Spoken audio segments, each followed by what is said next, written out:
News, सच जरूरी है। नमस्कार दर्शकों, ये एमएनएस न्यूज नेटवर्क और आप देख रहे हैं एमएनएस न्यूज टीम। मैं हूं आपके साथ शुभांगी। तो आइए देखते हैं आज की कुछ खास खबरें। भूख हड़ताल पर बैठे मनोज जरांगे का अनशन खत्म, सीएम शिंदे ने अपने हाथों से पिलाया जूस।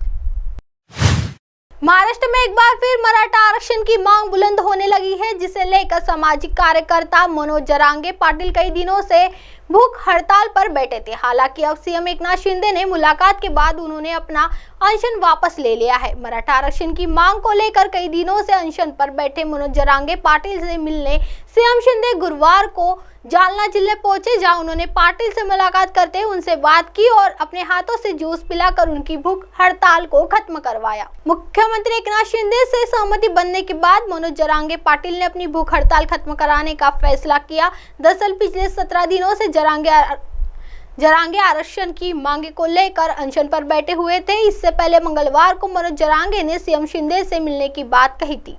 आइए बढ़ते हैं अगली खबर की ओर। जैसे मेंढक को तराजू पर नहीं तोला जा सकता, वैसे ही है विपक्षी गठबंधन। उप मुख्यमंत्री केशव प्रसाद मौर्य बुधवार को वाराणसी पहुंचे। वाराणसी पहुंचने के बाद मीडिया कर्मियों से बात करते हुए उन्होंने विपक्षी गठबंधन पर जमकर निशाना साधा। उन्होंने कहा, जिस तरह तराजू पर मेंढक तोला नहीं जा सकता है, उसी तरह विपक्षी गठबंधन भी एकजुट नहीं रह सकता है।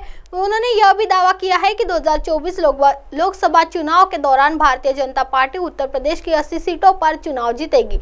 उन्होंने यह भी दावा किया कि सपा, बसपा और कांग्रेस नेता एक साथ कभी नहीं रह पाएंगे, फिर भी उत्तर प्रदेश की लोकसभा एक सीट हासिल नहीं कर पाएंगे। दरअसल उप मुख्यमंत्री केशव प्रसाद मौर्य ने जिले में हो रहे विकास कार्यों की समीक्षा बैठक और स्थलीय निरीक्षण करने के लिए वाराणसी आए हैं। बुधवार की दोपहर वाराणसी एयरपोर्ट पर पहुंचने पर भारतीय जनता पार्टी के स्थानीय नेताओं और कार्यकर्ताओं ने उनका स्वागत किया। इसके बाद वे सड़क मार्ग से शहर के लिए रवाना हो गए। शहर में पहुंचने के बाद मीडिया कर्मियों से बात करते हुए उन्होंने जम्मू कश्मीर के अनंतनाग में आतंकवादियों से मुठभेड़ मामले पर बोलते हुए कहा कि कोई भी आतंकवादी कहीं भी छिपा हो, हमारी सेना उसे खोज निकालेगी और उसको वहां भेजेगी जहां उसे जाना चाहिए। इसके अलावा विपक्षी पार्टियों द्वारा बनाए गए इंडिया गठबंधन को लेकर पूछे गए सवाल पर उन्होंने कहा कि 2024 में भाजपा गठबंधन उत्तर प्रदेश में सारी सीटें जीतेगी और कोई अन्य दल राज्य में कोई खाता नहीं खोल पाएगा। मैं मानता हूं कि यह गठबंधन वैसे ही है जैसे एक अनार 100 बीमारी, जैसे तराजू में कोई मेंढक रखकर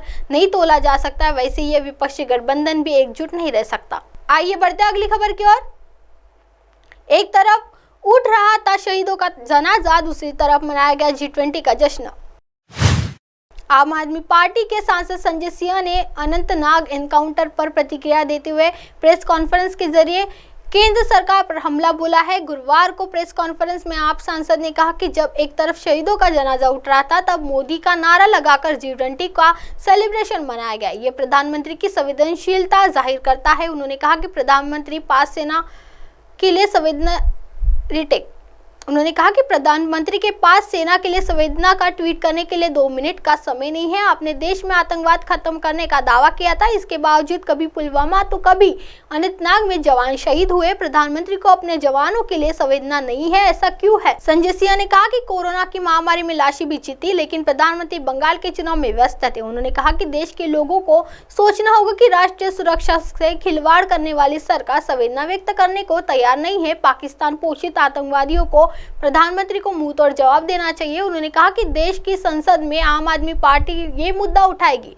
भारतीय जनता पार्टी के लोग 24 घंटे चुनाव में और नफरत फैलाने में व्यस्त रहते हैं। उन्होंने कहा सनातन और हिंदू धर्म के बारे में उन्होंने खुद क्या बोला है।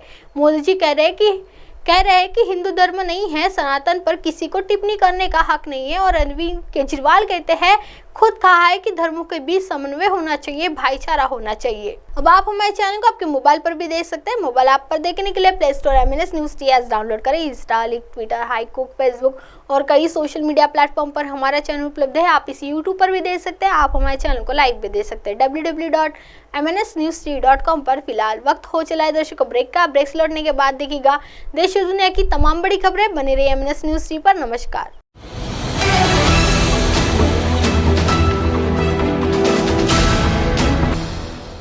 ये है एमएनएस न्यूज नेटवर्क और आप देख रहे हैं